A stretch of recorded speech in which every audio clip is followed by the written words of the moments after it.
Hey everyone, welcome back to my channel. In today's video, I'll simply show you how you can book an Airbnb or reserve it. So make sure to watch the video till the end. If you'd like to book an Airbnb, what you need to do is just simply go ahead and first of all, launch the Airbnb application on your phone. Once you launch the Airbnb app, tap on any of the reservation that you want to book. So it could be any ones over here. So just go ahead and simply open it up. Once you select a specific hotel or any of the place that you want to book, just see all of the details and then tap on the reserve option, which is at the bottom right corner.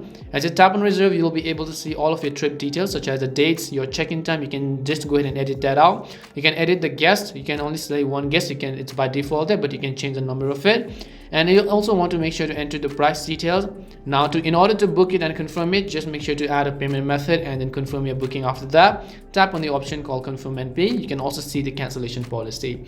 That's all it takes to book an Airbnb. We hope the video was really helpful, and if it did help you, make sure to leave a like and subscribe to our channel.